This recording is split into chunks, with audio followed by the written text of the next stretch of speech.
Network Entertainment.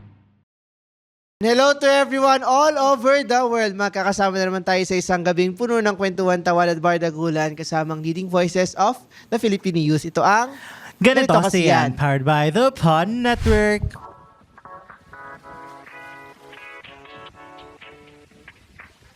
At kasama nyo pa rin ang breadwinner baby boy ng Rizal. Ako lang to, si Lance. At kasama niyo pa rin ang inyong wandering go-getter ng Quezon City. It's your boy, Jacob. At kasama natin, Lance. Nagbabalik. Sinong nagbabalik ngayon? Oo, nagbabalik ang isang actor, content creator, and all-around performer. What? It boy. Performer. Content creator and actor, Raven Rigo. Rigo. Hi, Yes! everyone. Welcome back. Hi guys. Parang kinabahan si Raven sa all-around performer. Oo, medyo. Medyo. Oo. Hindi naman pang asap yung levels. Medyo asap. So, welcome back. I think this is the third or fourth Fourth. time. Parang, Talaga, fourth time na. Oo. Basta, Dalawa through na the- may kasama ka, isa na solo. through the okay. years, kumbaga. But like, how are you right Oo. now? I'm super good, super okay these days. And medyo kinakabahan ako kasi live audience pala siya. Parang kanina lang nag-sync in nung si Rocky yung nandito sa live audience. And medyo mahihain kasi ako. Shy type. Isipin mo na lang, mga multo tong mga nakikita Hindi na, natin wag naman. dito. O, kasi may camera yung mga multo natin dito eh. So, do you feel any pressure right now? A bit, yes. A bit? Yes. But let's make this fun and light lang. Oh, naman. Of course. Pero in the past few days naman, recently, what have you been busy with naman? I've been taping. Yun yung ginagawa ko recently. And finally, after years, meron na kaming series it's called Misbehave. And sana support niyo yun. It's an I Want original series. And bawal pa sabihin yung date, pero sabihin ko na, June 3. Oh, Dito lang naman. Well, release naman na to. release So, I think yung trailer lalabas sa Monday and excited kami yung buong teams na mapanood nyo to kasi I feel like merong bawat character na pwede kang makarelate, mag-resonate with you and excited kami na lumabas to. Kasama ko dito marami kami sa cast pero this is led by Alexa Ilacad and Cyril Manabat. Yun po. I think nandito din si Akira, right? Yes, nandito rin si Akira. Para ano yung plot niya this time? Or genre? Yung genre ng Misbehave is about, I think yung synopsis nasabi naman na, but it's about a group of girls na nalik yung nudes nila sa isang very prestigious school and basically parang siyang boys versus girls. And this is directed by Dirk Ivan Payawal. Ang galing, nauna na yung promo. Tsaka meron ka Galing, din diba? bagong, diba, with Regal? Yes. Yung BL. Meron din po akong show with Regal. It's called The Day I Loved You Season 2. I'm a new character doon. BL, first lead ko na BL. Yun po. Kailan sila, may na ba? Or wala pa? Wala pa. Pero this June, year. June din. This year, sa June din. Yes, sabay So, sila. book and busy pala si Raven this June. Nakapag-promo na. Oo. Pack up na. Okay na po. Nakapag-promote na po si Raven. Okay na. Kayo. Pero going back, Ang dami na natin napag-usapan with you before. We talked about your career, different works that you do. But siguro for this one, we really wanted to talk about like your journey in adulthood and adulting. Especially na you grew up in Tarlac, diba? Tarlac? Yes. Yes. Sup? And parang, syempre, nung una na pag-usapan natin yung province life ni Raven, di ba, growing up. And of course, dito ka na rin for the past 5 years? Parang 5 years na. 5 years. years. Oo. So parang, syempre, grabe din na parang navigating your early 20s na living alone or also moving into out. a different province, a different area, especially in the city. Yes. Siguro, una kong question is, when you decided to leave home, ano yung tingin mong life awaiting for you?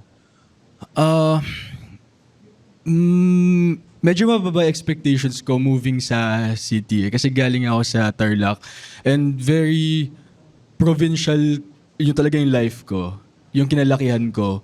And yung original plan ko naman was to become a doctor talaga. And hindi ko alam kung ano specialization pero yun yung pinaka-goal ko And parang, ano lang siya, yun lang yung path na iti-take ko, walang iba. But I think yung life kasi has cunning ways of surprising you. And ayun, kasi I think yung nag-lead up to that, yung steps na tinitake ko was, sabi ko, maging doctor talaga ako. That didn't happen, pero fortunately, I'm happy with what I do now naman. Kasi, I mean, wala akong background with acting, wala akong alam sa being under the limelight. Kasi, achiever ako sa school, and I say this ng humble na, yun talaga yung pinaka-ginagawa ko lang. Class valedictorian ako, Wow. EIC ako ng school newspaper namin, class president, president din ng school student body. So, parang yung steps ko was nag-lead up na to becoming a doctor. And, ayun, yun yung parang, kaya medyo surprising na I'm in Manila doing this. Ano yung point na na-realize mo na parang, okay, that's my dream, pero Dito ako. magpipivot ako to something else? Or parang this dream, parang hindi na siya for me right now? I think parang may malaking factor yung dad ko, yung support niya nun in like trying out. Kasi pandemic din nun eh.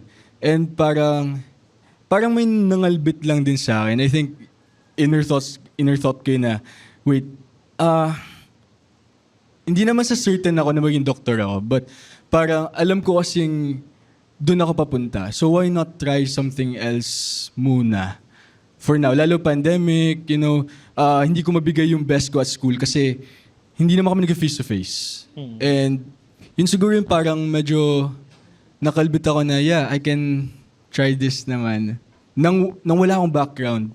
And I think, yun yung few reasons bakit, yun yung parang pinaka-ginagamit ko as fuel ko to keep going. Kasi parang, you can always take risk anytime. It's your life. And you can start anytime. Yung medicine ba, is it something na you feel na is still something you wanna pursue and you wanna go back to? Or in another life na. Honest, hindi sarado yung heart ko sa medicine, pero honestly speaking, I'm happy with what I do now. And it took a lot para ma-reach yung mindset na I'm happy with where I am. And yung ginagawa ko ngayon, this is something I really enjoy. Siguro, can you walk us through yung sinabi mong journey na you're happy where you are right now? Na parang, were there points na parang nagigilty ka or nare-regret ka na sana ito na lang pinili ko? But up to this point na okay ka na sa pinili mo. Paano yung naging process of navigating that? At first, hindi nga ako certain kasi medyo may as a Virgo, naniniwala kasi ako sa science na ganun. And may pagka-perfectionist ako. And sabi ko, at the time nung nag-uumpisa ako with showbiz, I clearly wasn't handling it well. I was getting bashed. And yun yung time na nagko-call na ako sa parents ko na uwi na ako. Parang this is not for me. But nag-reach din naman yung point na nagkaroon ako ng projects na slowly nakikita ko yung value ng ginagawa ko. And I met friends along the way. And yeah, very, 180-degree na turn na. I'm happy with it. What allowed you to power through? What made you, ano yung nakapagpa-power through sa'yo nung times na you want to call your parents na umuwi na? Siguro yung friends I met along the way. Yun, most of them nasa showbiz din. And yung iba naman non-showbiz. Pero pinaka-vital siguro na factor bakit nag-decide ako to just go for it, to just take that leap. Nung nakikita ko na this is something I want to do for a very long time, acting. Nasi-challenge ako, yung bashings, yung criticisms, I can use them to, push through. Because at the end of the day, yung criticisms, they last for like maybe a few days, a few weeks, matagal na yung 1 month. But after a while, as long as you learn from it, kaya, yun siguro. Siguro yung acting in general, nung student ka, was this something na nagagawa mo na before? Like hidden talent mo? Or talagang mas lumabas lang siya ngayon na out of school? Yung acting? Oo. Hindi ako nag-acting Talaga? talaga. Hindi talaga. Yeah. Paano mo pwede pala yun? Paano Paano mo siya nasabi? napunta na, parang pwede ko tong explore? Bukod sa past projects ko siguro, pinaka na-explore ko siya this year. I think na nagkaroon ako ng Misbehave itong upcoming show namin sa I Want, and yun, dun ko siya mas na-explore this year. At least parang you're given that opportunity. And even siguro yung Dirty Linen and such, na parang knowing na you can already reach that na parang kaya mo na and happy ka na with where you are right now. I think it's important din as well.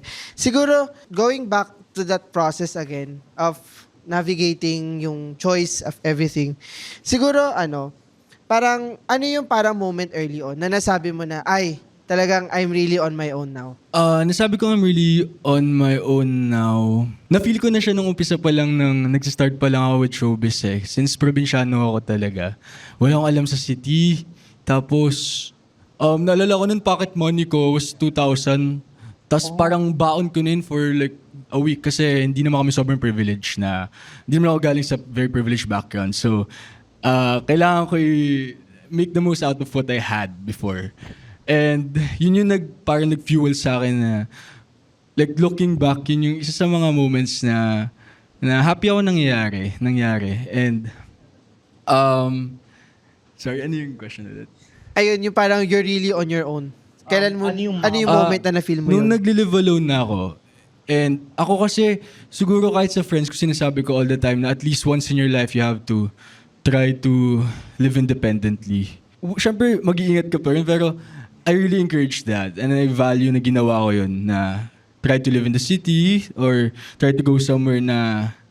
Dati kasi sa akin yung Manila is very foreign eh. Like, ayoko puntahan. To kasi yung, kung ano rin yung in-instill sa akin ng parents ko na living in Manila, mainit, mausok, Puno na pa nga. puno ng pangarap.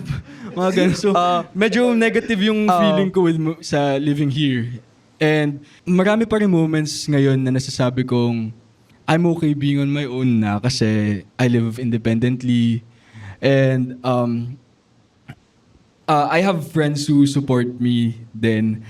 And it's important to have people who support you and, help you navigate through life. And nandito yung manager ko ngayon, si Sir JP. And I have to give credit sa kanya and acknowledge na, he's one of the few people na naniwala sa akin, especially noon. And parang it's important to find your people, your tribe, na syempre may mga differences kami, but with friendships that last, you just feel it eh. And we have like developed a really important na relationship sa akin na outside of work. And that's something I really value, and grateful ako sa mga tao na nandyan for me. And ayun, happy kasi ako na being with friends, and of course, mag-isa ako most of the time sa condo. I enjoy that. And yun. What was the hardest part that parang no one prepared you for? Na parang no one told you na, ay, yung living alone, etong part talaga yung tipong, ay, hindi ko alam na magiging mahirap pala to. Bills, of course.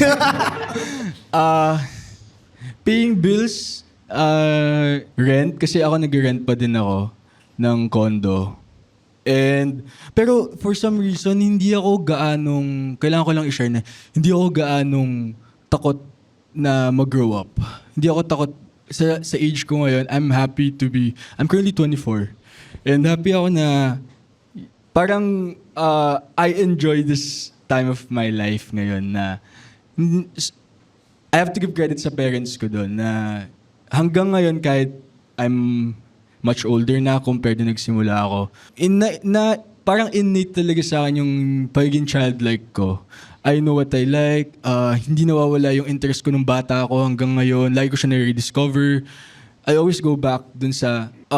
na-enjoy ko yung current life ko because I know what I want and I know my interests. And that's often hard pag nasa showbiz ka. People tell you who you should be, what you should do. You should present yourself in this way para ma-accept ka. But I think we're in a generation na mas lenient and understanding ng mga tao with who you are and who you should become. And every single day, happy ako na may discover ako about myself. And I hope that goes for a lot of people then, given na... Kasi going lang sa ngayon, I also feel pressure to present myself in a certain way, social media telling you ganito ka dapat. Dapat by 20 or 22, graduate ka na. Dapat by 25, you're living alone. By 28, my car. By 30, dapat meron ka ng good partner and like bahay. It's just so much ngayon. And sa akin, what works for me is going sa pace na kaya ko and what works for me. And ayun. Kasi lalo social media is very curated ngayon. We only see the good parts. We don't see paano ginawa yung photo na to or yung video na to na sobrang ganda. We don't see that. And I really, pag na-feel ko na overwhelmed na ako, I really put down my phone and sabihin ko, I remind myself, I try to pick up hobbies. Kahit mahilig kasi ako sa games, so maglalaro ako ng games ko. I walk kasi mahilig ako maglakad-lakad. I just stay at home pag hindi ko feeling lumabas, ganun. So parang, na-build ko talaga brick by brick yung interest ko. And I think it's very important sa generation natin to know what you really want. It doesn't have to be like similar sa ibang tao. Or like kailangan ganto-ganto. But you have to know your interests. Kahit pag gaano kaliit yan, may it be writing or anything under the and anything. Yeah. Pero ikaw, how did you handle that expectations? Kasi, syempre, growing up or parang right now, there's that expectations. Yun nga yung sabi mo na kailangan at this age, you have achieved this, you've done this. Paano mo nina-navigate na, or parang how do you defy the expectations that are set upon you? Ng society, ng family, or ng industry? Moving at your own pace this year, especially. And, hindi ko rin siya ma-recognize how or when ko siya na-feel na, kasi dati mabilis ako kabahan with, like, magtitaping ako, nanginginig na ako, ayoko na mag-taping, or, just now, mas na-regulate ko emotions ko. And I'm in a much better headspace na because of all the things that happened then to me, na hindi ko kasi siguro, hindi rin sa mga, let's say, mistakes or past experience ko that are very not good and hindi favorable, I try not to make myself a victim sa mga ganong situations, especially when I know na I can learn from it. And yun siguro yung ginamit ko na, yeah, that sucks na it happened, pero it had to happen para mag-learn ka. I think kasi masyado tayong against yung sa fact na mag-make ng mistakes, you might make the wrong move, mamaya galit na sa'yo yung ganito or yung friend mo or someone sa social media. But para sa akin, vital, super integral yung mistakes in order to grow, kahit cliche sabihin. And ayun, na ngayon kasi parang mas peaceful yung heart ko with where I am now. Yeah. Right. And siguro balikan ko lang yung sinabi mo kanina na parang sa social media nga, very curated, hindi alam ng mga tao, ganito yung nangyari. Siguro, like, in your experiences, like, if it's okay lang to share, but what is something na parang people don't see na parang you've sacrificed or you've struggled through na na-surpass mo that not a lot of people don't usually see? Time with family, siguro. Time with my siblings and my parents. As much as possible, try ko mag-hangout with them. Sa bilis ng pace ng life natin as Gen Zs or millennials, sa bilis ng pace natin, we forget what matters. And we forget yung sino yung nandun when you were still like hindi pa ikaw yung ngayon. Mga since day one. Yeah, since day one. Wala naman akong sobrang sinacrifice to build the life na na-imagine ko. But yun nga yung spending time with family na lilimit. But I'm just blessed na I have parents who support what I do, naiintindihan nila. And yung mga kapatid ko na hindi ko sila nakikita kasi meron pa akong apat kayo magkapatid, yung dalawa doon baby pa. Like 7 years old, 4 years old, para na silang anak. So, nakikita na lang nila ako minsan sa TV or sa mga past YouTube vlogs namin sa Squad Plus. Pero pag nakita nila ako, it's the same. And kaya parang wala akong naisip na sacrifice na parang, kumbaga it took a toll on me na, damn, like, kailangan ko to gawin para ma-reach to. Wala ako na-feel na ganun kasi I just accept things the way they are. Na it's, kahit pa minsan struggle siya, na-accept ko na it had to happen para mag-grow ka. Hindi ko kasi masyadong binibaby yung thoughts ko na, hindi mo dapat laging binibaby yung thoughts mo na you're not enough or ganito ka. Yeah, you have to go through it, pero you have to propel yourself forward. Hindi pwedeng lagi lang na-feel bad ka na, I'm in this situation na ayoko, or ganito yung friend ko sa akin, ganito yung parents ko. At the end of the day, you're the one na makakapag-save sa sarili mo. And you're gonna meet people pa who will, support you all throughout. Kaya yun, I try to minimize yung feeling na mga ganun na not feeling enough. Though it's hard, pero... Yun. Hey! Whether it's a struggle you can't seem to get through or a dream that seems too daunting for you, this is Mirza Season telling you that you can do this. Let's figure it out or find someone who can. I'm a confidence coach and host, an ex-editor, ex-model, ex-20-something, ex-30-something, exactly who you need to help you navigate through life's ins and outs. What are you waiting for? Let's go! You can do this. Siguro parang like listening from your experiences and parang yung way of thought mo. Parang I see you as someone na parang okay, kailangan parang you're talking with your internal self in terms of navigating, and ang dami mong nina-navigate. Pero was there a point na parang naramdaman mo na you're getting too hard on yourself? And when that point came, how did you overcome that? Oo, kasi sensitive ako sa... Maraming times before na sensitive ako sa perception sa akin ng tao, lalo pag hindi ako gusto na, ang ginawa ko sa'yo, parang, ang ginawa ko, parang ganun. Hindi lang to sa, like, personal relationships ko, like, pag napaperceive ako in a certain way sa social media na ganito siya, hindi naman totoo yun, or hindi mo naman alam yun. So, may mga times na na-hurt ako with reading comments, reading stuff. But, kasi, I've accepted na, social media, lagi silang may kumbaga comment sa'yo. And I'm just handling it better now na, to drown out some noises. You're filtering out what you want to hear. Ganun ba? Pero siguro, with growth ko na lang, hindi na ako masyadong nasaktan sa comments. Before, dadamdamin ko, iiyakan ko pa. But now, kahit hindi ko ito-tolerate ever ang bullying, but if may magsabi man sa'yo, it's how you handle it. Remember na sasabihin lang nila because they can. And, they also, it's just part of me understanding na, maybe that's why you're capable of saying that, or you're capable of making comments and judgments because you have a lot going on at home, or you have a lot going on with your life. And, basically, naintindihan ko na lang. And it comes with yung being in the limelight and showbiz itself. And looking back into your career, what was the toughest season of your life that you had to go through while building your career? Marami siya. And yun nga, hindi kasi pag dumadaan yung mga tough seasons sa career ko, tinitreat ko pa yung sarili ko as a rookie sa showbiz. Dami ko pang dapat matutunan.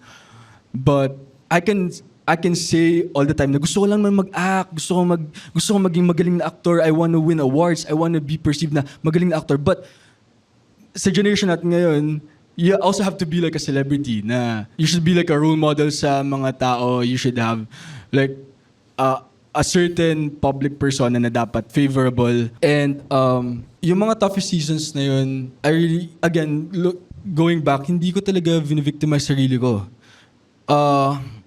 Alam ko when to... I know how to handle it without discrediting yung bad parts na...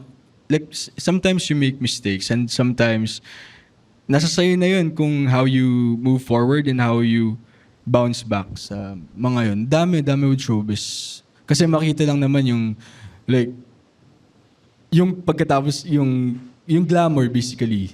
Dami ng gustong mag-pursue ng showbiz, may mga ugly parts yon. And, pero, it's something na, if plano nyo man, it's something na you would enjoy. Hmm. And siguro, this is something I frequently ask already na, in that in-between seasons na parang, syempre, you're still navigating, finding your way up sa industry to be that actor that you wanted to be. Were there seasons na you feel na parang ang bagal ng progress? Or parang, that seasons na parang, is this for me? Na parang ang tagal ng mga bagay na mangyari. Oo, last year. Last year nung wala akong, I think for 2 years, wala akong like, project talaga. And na-impatient na ako na wala nangyayari sa life ko.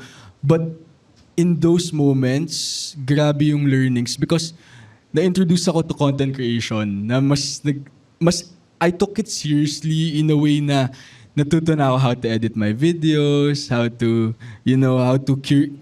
like kahit yung as simple as posting kasi dati struggle yun sa akin.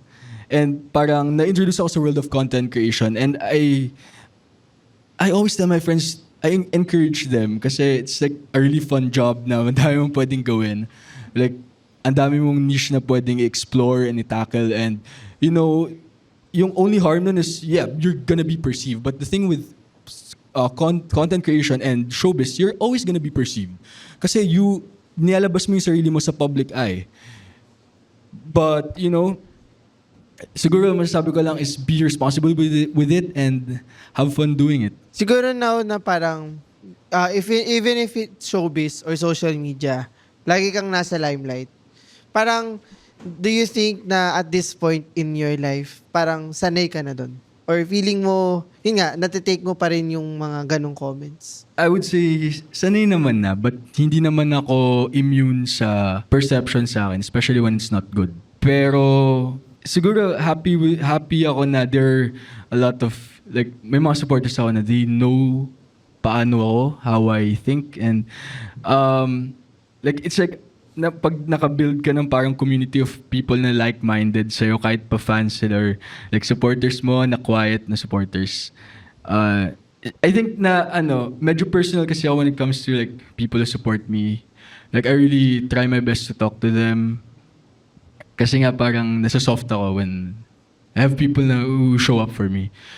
And so, medyo na-drown out na yung noise. Kasi kung kilala nyo talaga ako before, hindi talaga, affected ako lagi sa comments. Like, yeah. Wait, sino dito nag-show up for Raven today? Ay, yun. Ay. Oh! Parang makainin na, may masarili yun. Yes. Yeah, thank you guys. And Raven, what's a lesson that adulthood taught you that you had to learn the hard way? May times na you're gonna feel stuck in a rut. And hindi naman kasi linear ang growth eh. And there are many times sa life ko na I kind of wanted to give up. I wanted to quit showbiz. I wanted to, alam mo yung maging low-key na lang, ganun. Kasi, di ba, uso din yun. Uso din yun. Uso yun nga yung low-key lang. Pero, yun nga, siguro, I'm just in a really positive mindset. And hindi to madali. It took a lot para makarating sa mindset na ganito. Na, hindi naman ako live, laugh, love. Pero, mas I see myself na as alam ko how to handle it the next time na dumating yung gantong problems kasi never ending yan eh. It's just how you handle it then. Parang I'd imagine na ang hirap na ng adulthood. Pero knowing na may added showbiz pa, parang doble yung hirap or doble yung bigat. Would you agree? Oh, agree, super. Lalo ngayon yung sa shows namin, may have this, medyo na-anxious ako na sana i-receive sila na maayos. And with I think hindi ko pa ito nasabi, pero with Misbehave nga kasi focus sa girls.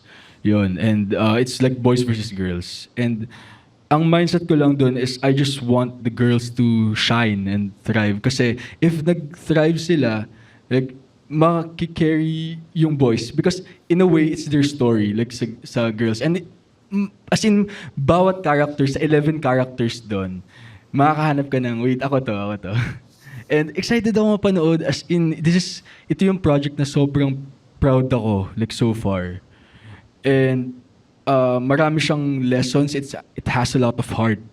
And I hope panoorin sa June 3 kahit bawal pa i-announce. Hindi, pwede na. June 3 to. And kung may mga, just hit me up if you guys wanna go sa premiere night namin sa June 1. And, you know, we are more than welcome. Ayun, siguro, looking back at it, you're turning 24, you have projects, ayun, nag-bloom na ulit yung season mo ngayon. Siguro at the end of the day, parang what has this journey taught you about resilience and being yourself amidst all through things? We're too hard on ourselves most of the time. And sa 20s mo, it's the time na you're gonna go through a lot. And ito rin yung time na pinaka-i-value mo when you're much older. Even 30s really, really young. Diba? What more, yung 20 na kagagaling mo lang sa pagiging teenager. And we're too hard on ourselves. And I hope i-ground natin yung sarili natin. Na we're doing what we can at the time na mahirap man yan.